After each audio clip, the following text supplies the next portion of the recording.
the new pastor was visiting homes of some of the people in his congregation that he hadn't had the opportunity to really speak with and focus on just yet. And so he came to one house and he knocked on the door, but nobody answered. And he thought, this is kind of strange. The lights are on and I'm hearing noises inside. Let me try again. And so he knocked another time. And when there was no response, he took out one of his cards and he simply wrote on the back, Revelations 3:20, and stuck it in the door. And the next Sunday, after the offering was passed, he found someone had taken his card and put it back in the offering plate with also a note on it. And it had added the message simply of Genesis 3:10. And the pastor grabbed his Bible and opened it to the verse cited and began to laugh. Revelations 3:20 begins, Behold, I stand at the door and knock. Generation 3:10 reads, I heard your voice in the garden, and I was afraid, for I was naked.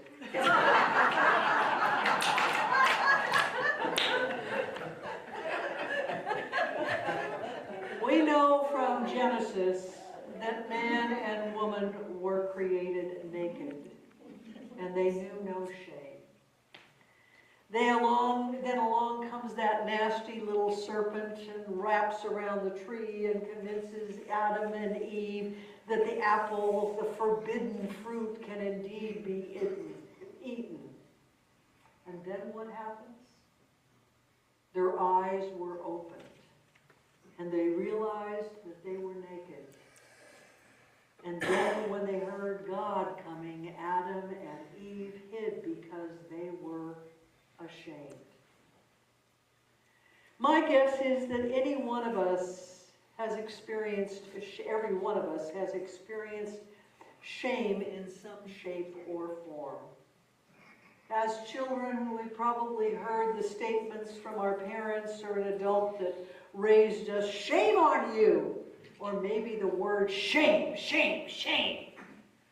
Or how about, you should be ashamed of yourself. I spent my high school years in Portland, Maine. And every year in our English class, we had to memorize 100 lines of poetry. I can still recite parts of Hamlet's soliloquy as well as the witch's brew in Macbeth to this day, 60 some odd years later. Now, if you're anything like me, however, I do not memorize well. That's why foreign languages have always been difficult for me. And in my sophomore year, I learned that I could write very, very tiny on a little piece of paper and hide it in the cuff of my sweater with the poem written on it. I could get by with a couple of stanzas so it looked like I knew what I was doing. However, all of a sudden, Miss Jensen was standing over my desk, and I was so humiliated for cheating. I felt so ashamed in front of my classmates, and I vowed that it was then that I decided that I would resign my position as president of the Greater Portland Christian Youth Council. After all, I had cheated and I didn't deserve to be in that position. Fortunately for me, Miss Jensen talked me out of resigning. She did, however, give me an F on the school assignment, and I still had to memorize that darn thing. What are some of the things that you have been ashamed for in life? I see nodding heads, but no open mouths. Unkind words. Unkind words. Divorce. Divorce. Not walking my dogs often enough. Okay, taking care of our pets. What else? Parenting. I'm sorry. Parenting. Parenting, yes, I did that wrong.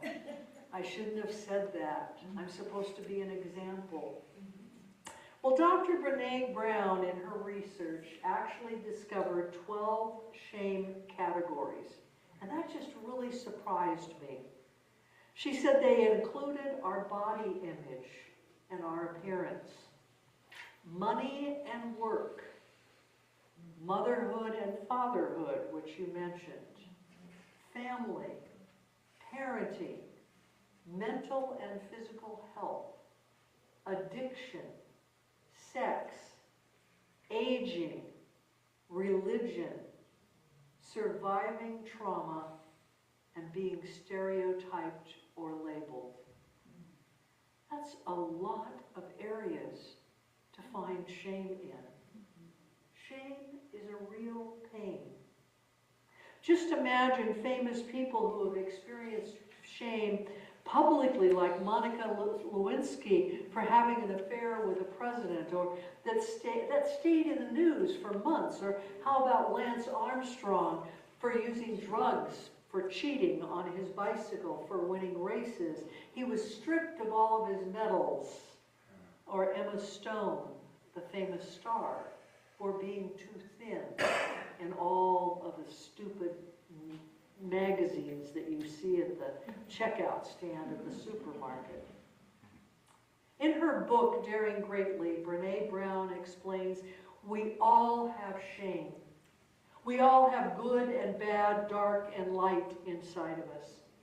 But if we don't come to terms with our shame and our struggles, we start believing that there's something wrong with us, that we're bad, flawed, not good enough. Even worse, we start acting on those beliefs. If we want to be fully engaged, to be connected one with another, we have to be vulnerable. In order to be vulnerable, we need to develop resilience to shame. Carl Jung says that shame is a soul-eating emotion. John Milton stated that where shame is, there is also fear. Jungians say that shame is the swampland of our soul. When we're in the swampland of shame, we hide from our vulnerabilities.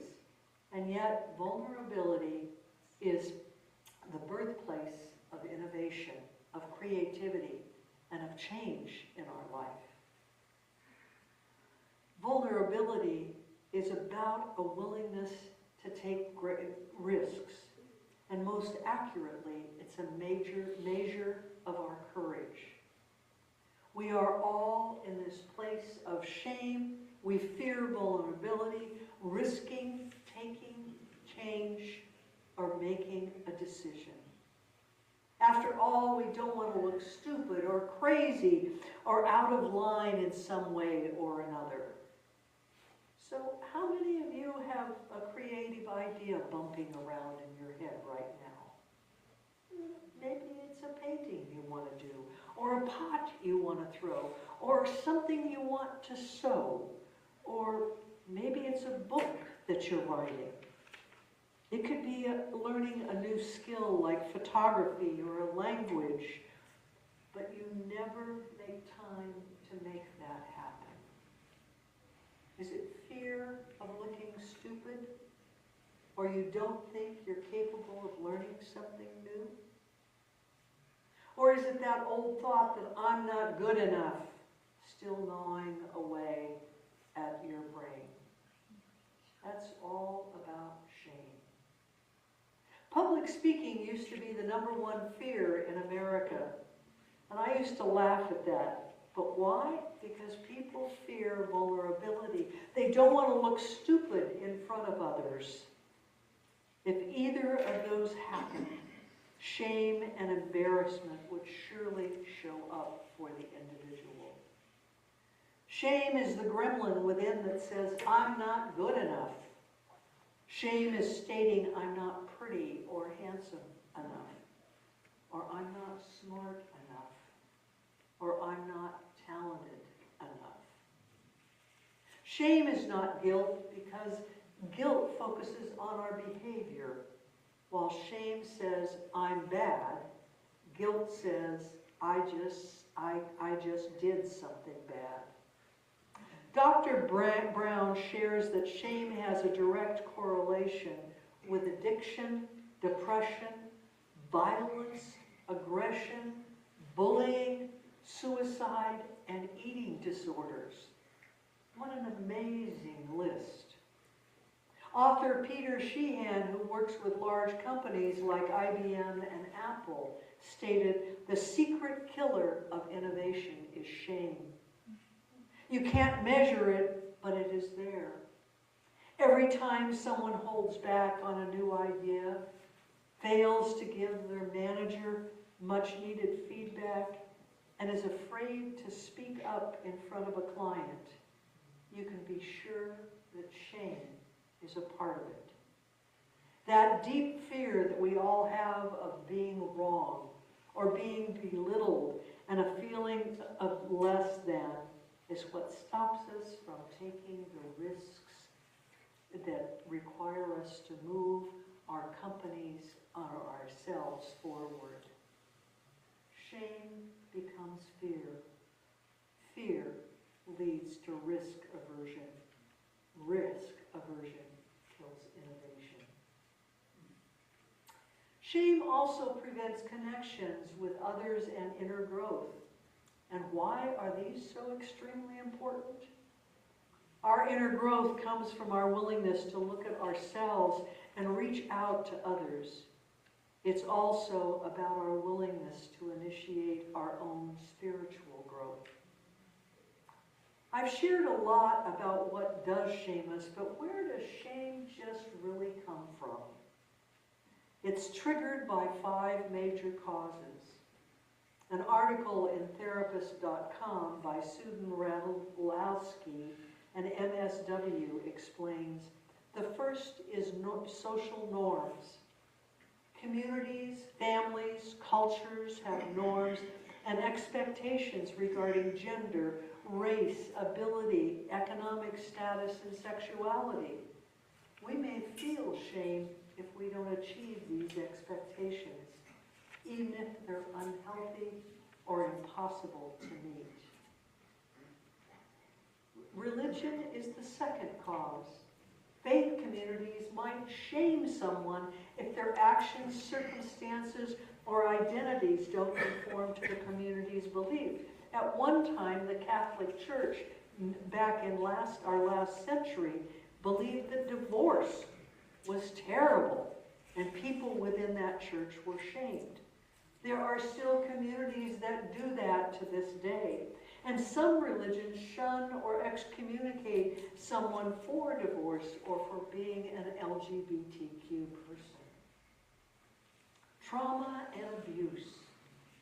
Shame is a common and painful after effect of abuse, sexual assault, or other traumas. Just imagine what the people went through who survived the campfire, and how many of them suffered because they thought showing their feelings or expressing their hurts was weak. No, they had to shove it down. They had to shove those feelings down.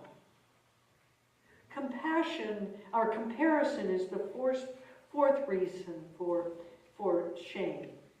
Circumstances that remind us of our perceived shortcomings can stir up shame.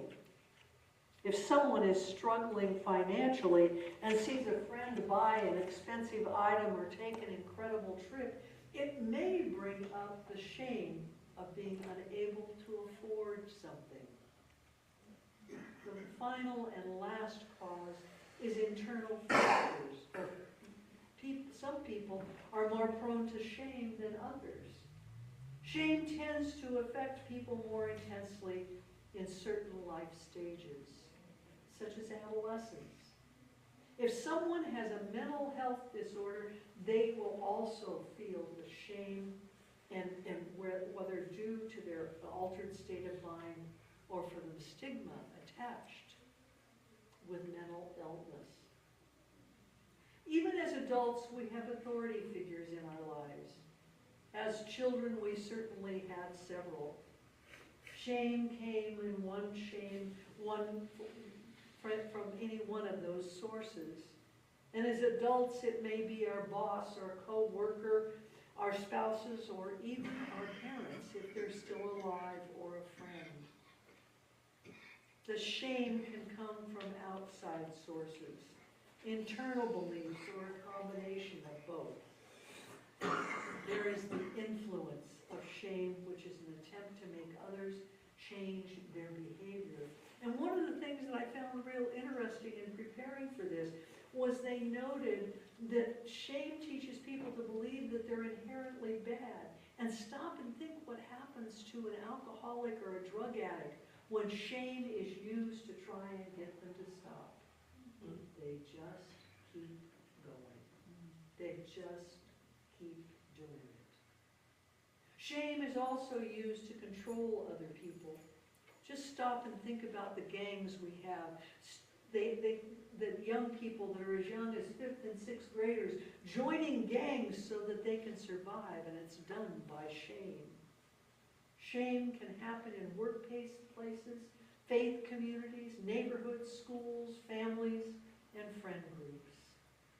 Shame is an emotion that enables stigma. Stigma establishes certain parts of people's lives or our identities as disgraceful and socially unacceptable. Its purpose is to set rules for what's allowed and what isn't allowed. In society today, mental illness, suicide, and homelessness, as well as the LGBTQ community, all carry a certain stigma. In Daring Greatly, Brené Brown describes 4 steps to develop shame resilience. First, we have to learn to recognize our feelings of shame. Next, we must identify what triggers those feelings of shame. And it is important to next think about the elements that cause us to feel that shame. Exactly how do these elements exist in our lives? Why do they exist? And who do they harm or benefit? What's the broader impact that it may have on our life? We have to be willing to reach out and develop compassionate relationships. We are one with each other. This is why vulnerability is so important. We need relationships with people who are empathetic and willing to listen to us. Finally, share your stories and ask others about theirs. Through shared stories, we have a greater understanding of each other. And shame drives its power when we don't speak about it. Brené Brown calls following her twinkle-like quote, "Only when we're brave enough to explore the night darkness will we discover the influence of the power of our light. Only when we're willing to peel away the layers of the onions will we find the heart of an issue so we can heal it. And that may take time to find the layers." When working with my spiritual mentor, I'm always surprised when an issue rises up again, something that I dealt with 2 or 3 years ago. And when I complain, "Why is this showing up again?" she simply says that you've dealt with that, but your consciousness has changed, Eileen. It's time to shift and deal with it again because it's come out of the darkness because you've lit it up. Dr. Brown's research suggests that building relations built on vulnerability and empathy can help us overcome negativity, the impact of shame. And having strong support systems allows us to help others cope with their own feelings of shame. Social acceptance and connection is reinforced by our brain chemistry, and the pain that results from rejection and disconnection is a very real pain. It is so important in our spiritual community to reach out to others, especially newcomers and those we don't know. Connection with others is one of the ways that helps prevent suicide. We must never forget that we are all one. We have all experienced times in our life when we are in that place of fight or flight or freeze. Brown cites the work of Linda Harding and Karen Horney to outline the strategies of disconnection we use to deal with shame. Some of us move away, we withdraw, we hide, we silence ourselves, we keep a secret. That's called flight. Others move towards seeking to appease or please, and by doing that, they're freezing themselves. And still others move against trying to gain power over others through aggression and a fighting shame and fighting with shame. That's known as flight. Certainly these steps are familiar to fight. You're familiar with these steps: fight, flight, or freeze. Brene often quotes a speech presented by Theodore Roosevelt at the Sorbonne in Paris on April 23rd, 1910. She said she even posted it in her office and read it every day when she was writing the book, Daring Greatly. Note her book title comes from this speech. It is not the critic who counts, not the man who points out the strong man's stumbles or where the doer of deeds could have done them better. The credit belongs to the man who is actually in the arena, whose face is marred by dust and sweat and blood, who survives valiantly, who errs, who comes short again and again. Because there is no effort without error, without shortcomings. But who does actually strive to do the deeds? Who knows great enthusiasm, the great devotions? Who spends himself in a worthy cause? Who at the best knows in the end the high triumph of achievement?